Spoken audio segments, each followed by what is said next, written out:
Est-ce que vous croyez que l'être humain a de la valeur aux yeux de Dieu? L'être humain comme tel, je peux pas dire nécessairement qu'il y a une valeur. Aussi essentiel et aussi insignifiant que toutes les autres espèces vivantes sur Terre. Je le souhaite qu'il ait de la valeur aux yeux de Dieu. Parce qu'on fait toute partie comme d'une peinture, d'une murale à quelque part. On est tout aussi insignifiant que chaque coup de pinceau, puis tout aussi essentiel parce qu'on fait toute partie de la même image. Il a beaucoup de valeur. Il a beaucoup de valeur parce que l'être humain, c'est quelque chose, c'est une création de Dieu. Bien sûr, on est le fruit de sa création, donc c'est sûr et certain. Je suis convaincue de ça.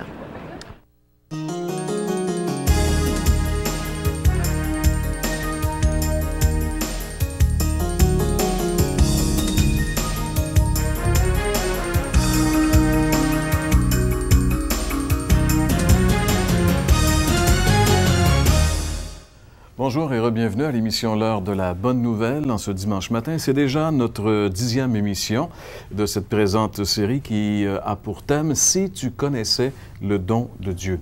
Et aujourd'hui, nous allons parler du joyau de Dieu, c'est-à-dire que Dieu nous offre ce qu'il a de plus précieux. Dieu offre ce que le ciel a de plus précieux pour ce que la terre a de plus vil. Quelqu'un avait déjà dit cela et c'est vraiment conforme à la vérité. Ça peut peut-être nous paraître un peu invraisemblable, mais si vous voulez en avoir la preuve, demeurez avec nous puisque François va nous démontrer tout cela dans un petit instant, à l'aide bien sûr de la parole de Dieu. À nouveau aujourd'hui, nous allons accueillir Agathe Chrétien qui sera avec nous comme artiste invité pour interpréter le cantique de la fin de l'émission. On va parler également un peu des déjeuners de l'espoir et j'aimerais aussi vous rappeler qu'en tout temps, vous pouvez nous rejoindre, soit par courrier postal ou encore ceux qui sont branchés, vous pouvez nous rejoindre aussi. Nous avons une adresse électronique qui apparaît à l'écran très souvent à l'émission. Alors donc, ne vous gênez pas, autant pour vous prévaloir de l'offre gratuite que nous vous proposons cette année ou encore, ne serait-ce que pour nous saluer, nous faire part de votre état d'âme ou encore si vous avez des questions.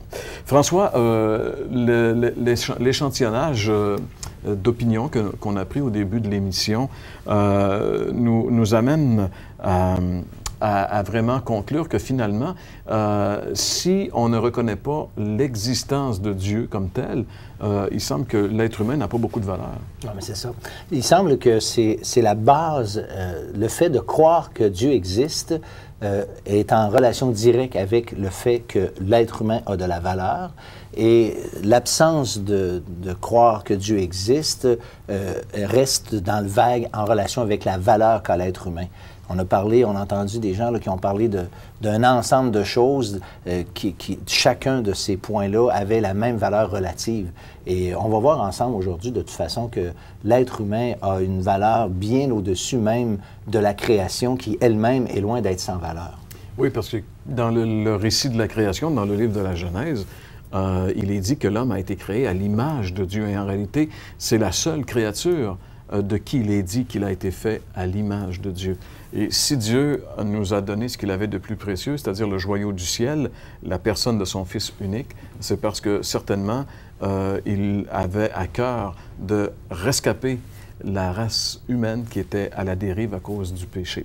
Alors donc, ce sera sûrement intéressant de suivre le développement de François et on vous invite à demeurer avec nous pour cela puisque François va revenir dans quelques minutes.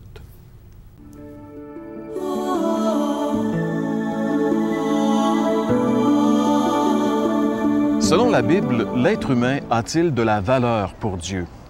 Eh bien, l'être humain a une très grande valeur pour Dieu parce qu'il possède la vie. La vie vient de Dieu et a une valeur inestimable. Nous sommes, vous le savez, incroyablement privilégiés de posséder la vie. C'est Dieu qui nous a donné la vie. Un jour, Jésus a déclaré que toutes les richesses du monde mises ensemble avaient moins de valeur que la vie d'un seul être humain.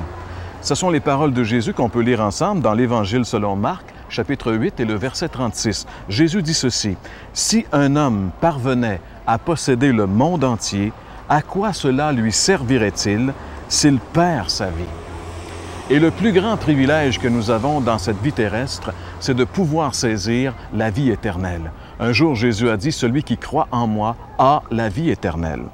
Mais si on refuse la vie éternelle, l'offre de la vie éternelle que Dieu nous fait, non seulement on perd la vie éternelle, mais on perd aussi notre vie présente, notre vie terrestre.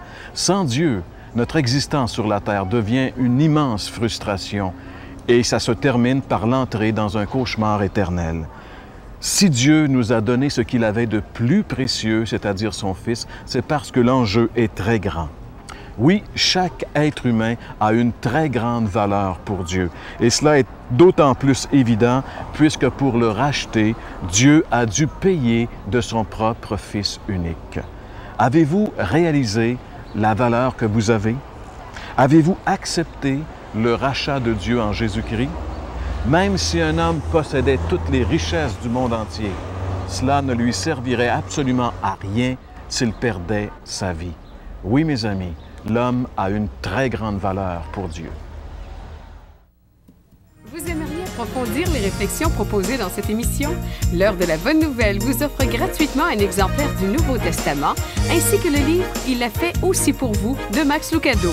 En plus, un calendrier de réflexion quotidienne. Pour recevoir le tout, écrivez-nous et faites-nous part de vos commentaires. L'Heure de la Bonne Nouvelle, casier postal 1054 Sherbrooke, J1H5L3. Ou par courriel hbn@abacom.com.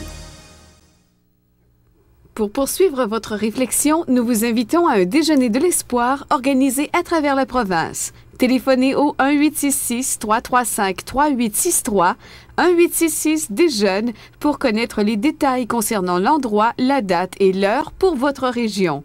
Notez, ces déjeuners ont lieu dans des endroits publics et vous sont offerts gratuitement. Souvent, les extrêmes se côtoient. On a les riches, les pauvres, on a les malades et ceux qui sont en parfaite santé. On a les jeunes et les plus âgés, ceux qui meurent, ceux qui naissent. Vous savez, dans le domaine de l'estime de soi, il y a aussi des extrêmes qui se côtoient. Certains se pensent tellement bons qu'ils n'ont besoin de rien, ni de personne, ni de Dieu, et encore moins besoin d'un sauveur.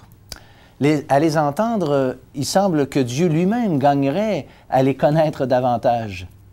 En contraste avec ces derniers, d'autres ont la certitude qu'ils ne valent rien aux yeux de Dieu et qu'au fond, personne ne s'intéresse à eux.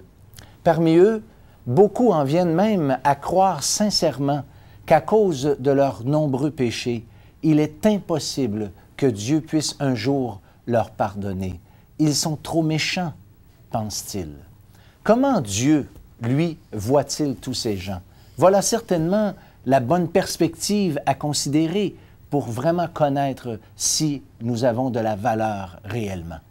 Pour avoir de nous-mêmes une juste évaluation, c'est sûr, il nous faut considérer la valeur à laquelle Dieu, lui, nous estime.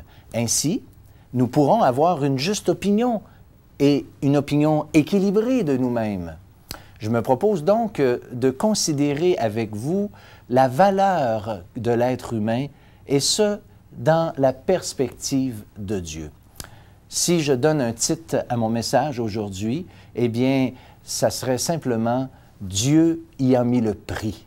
Et on peut dire que dans le domaine matériel, nous reconnaissons la valeur d'une chose par la mesure de ce que nous sommes prêts à y investir. L'exemple le plus simple et courant qui me vient à l'esprit, c'est celui de la valeur d'une automobile. Lorsque, par exemple, une auto prend de l'âge, a une certaine expérience, eh bien, on peut vraiment réaliser que il y a une certaine hésitation. Combien souvent on a entendu quelqu'un dire à propos d'une éventuelle réparation majeure, « Je me demande si cette voiture en vaut réellement la peine. » Investir tant d'argent sans être convaincu qu'elle en vaut la peine. Voilà la réflexion que nous entendons souvent à propos de ça.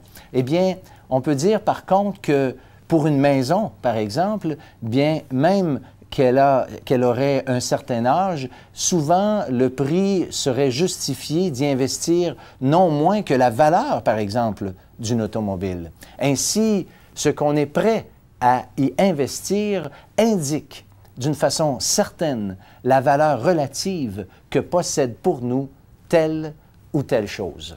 Voici donc l'estimation que Dieu a fait de l'homme. Si on retourne au commencement, nous trouverons une attention toute particulière de la part de Dieu lorsqu'il créa l'univers. Après avoir achevé toute la création, comme disait mon ami tantôt Jean-Pierre, il vit tout cela, tout ce qu'il avait fait, et voici, cela était très bon, dans le livre de la Genèse au chapitre 2 et au verset 31. Plus spécifiquement, à propos de son chef-d'œuvre, l'être humain, il est dit qu'il avait fait à son image. Déjà, à la création, nous voyons par les tendres soins du Créateur la grande valeur qu'a l'être humain à ses yeux. Très tôt dans l'histoire de l'humanité, la créature de Dieu s'est révoltée contre son Créateur. En effet, Dieu avait placé sa créature devant des choix. Malgré les nombreux privilèges, l'homme a décidé de ne pas tenir compte du commandement de Dieu. L'être humain, ayant tourné le dos à celui qui lui avait donné la vie, a, sans le vouloir, donné une occasion à Dieu de manifester la valeur que l'homme avait à ses propres yeux. Ainsi, nous est-il rapporté dans le livre de la Genèse, au chapitre 3e et au verset 9, après que Adam ait mangé du fruit de l'arbre de la connaissance du bien et du mal. Voyez ce qu'il est écrit. « Mais l'Éternel Dieu appela l'homme et lui dit, « Où es-tu? » Voyez-vous comment Dieu tenait à l'homme. Après avoir perdu le contact avec sa créature, il fait lui-même les premiers pas pour aller vers l'homme. C'est lui qui entreprend la démarche pour revenir vers l'homme, sa créature. Si sa créature n'avait pas eu de valeur pour lui, eh bien, ça aurait été tout à fait logique et facile pour lui de rejeter cette créature et de repartir à zéro. Mais c'est exactement le contraire qui s'est produit. C'est cette même vérité qui est reprise dans le Nouveau Testament, dans cette tellement belle parabole de ce qu'on appelle la brebis perdue. Et à propos du berger, il est dit ceci, « Il la cherche jusqu'à ce qu'il la trouve » dans l'Évangile de Luc au chapitre 15 et au verset 4. Et beaucoup d'autres faits peuvent être soulignés pour nous convaincre de la grande valeur qu'a l'être humain aux yeux de Dieu. Et l'aspect suivant est certainement le couronnement de cette preuve de la valeur qu'a l'être humain aux yeux de Dieu. Mais avant d'en parler, il est important de préciser d'abord que nous devons reconnaître que le péché dans la vie de l'être humain l'a avili, a rabaissé l'homme. Certains même comportements chez l'être humain semblent lui enlever toute dignité. Mais, sachez-le, cela n'empêche jamais Dieu de considérer l'homme digne à ses yeux. Le fait que l'homme soit digne à ses yeux demeure et Dieu aime sa créature. Voici d'ailleurs ce que la Bible dit encore. « Car Dieu a tant aimé le monde qu'il a donné son Fils unique, afin que quiconque croit en lui ne périsse point, mais qu'il ait la vie éternelle. » Plutôt que de voir périr loin de sa chère créature, plutôt que de voir périr sa chère créature loin de lui, Dieu a décidé d'y investir ce qu'il avait de plus précieux. Chers amis, le prix que Dieu a payé pour le salut de nos âmes dépasse tout entendement, toute logique. Il n'y a pas un être humain qui aurait pu imaginer un amour plus grand que Dieu a eu envers nous. La valeur que possède l'être humain, malgré sa pauvre condition, est nettement confirmée par tous ces faits. Oui, chers amis, Dieu a décidé que nous en valions la peine. Dieu a estimé que nous en valions la peine et a donné ce qu'il avait de plus précieux. Regardons ensemble ce que dit encore la parole de Dieu. Vous savez que ce n'est pas par des choses périssables, par de l'argent ou de l'or que vous avez été rachetés de la vaine manière de vivre que vous aviez hérité de vos pères, mais par le sang précieux de Christ. Première épître de Pierre au chapitre 1er, verset 18 et la première partie du verset 19. En effet, ce n'est pas par des choses considérées de grande valeur, mais quand même périssables, l'argent et l'or, que Dieu a acquitté la dette de nos péchés. Le péché étant ici défini comme étant la vaine manière de vivre que nous avions hérité de nos pères, cette manière de vivre indépendante de Dieu. Voilà l'essence même du péché. En langage moderne, nous pourrions dire le fait de vivre sans tenir compte de Dieu, ou, en d'autres mots, c'est refuser l'autorité de Dieu comme créateur sur notre vie à nous qui sommes ses créatures. Vous savez, le fait que nous ayons de la valeur pour Dieu n'enlève pas pour autant notre culpabilité. Par contre, le sang de Christ a le pouvoir de le faire. Le précieux sang de Christ, avons-nous lu ensemble. Mais comment le sang peut-il être précieux? Eh bien, la suite du même verset le précise. Il est dit « comme d'un agneau sans défaut et sans tache ». Pour comprendre cette image, il nous faut encore retourner en arrière aux pratiques de l'Ancien Testament. Avant que le Christ accomplisse lui-même le sacrifice de la croix, les Juifs avaient reçu l'instruction d'offrir une bête innocente pour recevoir à leur place le jugement que méritait leur faute. L'animal ainsi pouvait prendre la place du coupable et le coupable qui offrait ce sacrifice était lui libéré du jugement et son péché était pardonné. Ces sacrifices, nous dit le Nouveau Testament, étaient des figures, des images de celui qui allait bientôt venir plus tard, c'est-à-dire Jésus-Christ. On comprend mieux alors ces paroles de Jean-Baptiste lorsqu'il a vu le Seigneur Jésus venir vers lui et il a dit de lui, « Voici l'agneau de Dieu qui ôte le péché du monde. » La seule façon pour Dieu d'entrevoir l'éternité en relation avec nous était rien de moins que de sacrifier son propre Fils à notre place. Tous ces sacrifices offerts dans l'Ancien Testament n'étaient qu'en attendant, en fait, c'est-à-dire une figure, mais aucun d'eux ne pouvait vraiment ôter le péché. C'est ce que dit encore clairement le Nouveau Testament. Regardez encore avec moi. Car il est impossible que le sang des taureaux et des boucs ôte le péché. Épître aux Hébreux, chapitre 10 et le verset 4. Mais le sacrifice de la vie de Jésus était-il vraiment la seule façon? Dieu n'aurait-il pas pu passer simplement l'éponge, oublier ça et continuer comme si de rien n'était? La réponse est non, non, jamais. Voici pourquoi. Je vais vous en donner une illustration. Imaginez une vitre brisée par un enfant. Peu importe qui a brisé cette vitre, quelqu'un devra payer pour la remplacer. Vous êtes d'accord avec moi qu'il serait inadmissible de la remplacer par un contreplaqué, en tout cas pas à long terme. Tôt ou tard, il faudrait remplacer et quelqu'un doit payer le prix de cette vitre. Eh bien, voilà ce qu'exige la justice de Dieu. Aucun compromis ne peut être fait. La vitre doit être payée. Quelqu'un doit payer. Et cela, ce n'est pas un caprice de la part de Dieu. Voilà pourquoi Dieu nous offre maintenant son pardon, ayant lui-même payé pour le rachat de nos âmes.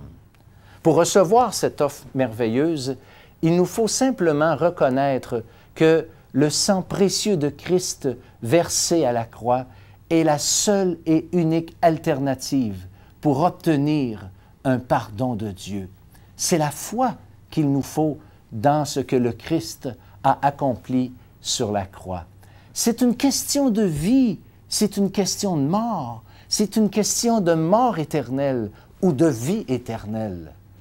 Dieu ayant donné ce qu'il avait de plus précieux, eh bien, un minimum de reconnaissance devrait me pousser à me détourner maintenant de cette vaine manière de vivre que j'avais et plutôt chercher à plaire maintenant à celui pour qui j'ai tant de valeur. C'est ce que la Bible appelle la repentance.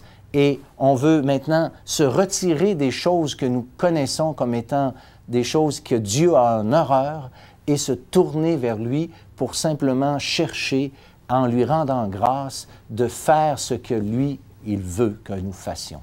Si je résume un peu, la foi et la repentance qui s'exprimeront sous forme d'une prière sincère vous accorderont le pardon de vos péchés et la paix avec Dieu. Chers amis, je vous invite, là où vous êtes maintenant, de le faire simplement. Dites-lui, mettez-vous devant Dieu et demandez-lui de vous sauver. Demandez-lui qu'il vous accorde sa grâce. Demandez-lui et il le fera parce qu'il l'a promis. Amen.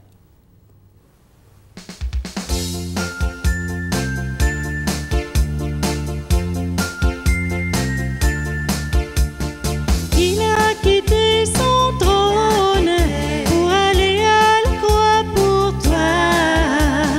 Il a laissé son royaume pour mourir sur les fameux bois. Il a quitté son trône pour aller à la croix pour toi. Il a laissé son royaume pour mourir sur la croix pour toi. Oui, Dieu de son royaume vit les hommes perdus du haut de son trône. Alors il a conçu un grand plan divin pour sauver du malin toutes ces âmes déchues, perdues sans Jésus. Il a quitté son trône pour aller à la croix pour toi. Il a laissé son royaume pour mourir sur les fameux bois. Il a quitté son trône pour aller à la croix pour toi. Il a laissé son royaume pour mourir sur la croix pour toi. Dieu dans son grand amour a sacrifié son Fils. Quelle grande preuve d'amour vous donnez Jésus-Christ, le prix de nos péchés. C'est lui qui l'a payé. Oui, cloué sur la croix, il est mort pour toi et pour moi. Il a quitté son trône pour aller à la croix pour toi. Il a laissé son royaume pour mourir sur les fameux bois. Il a quitté son trône pour aller à la croix pour toi.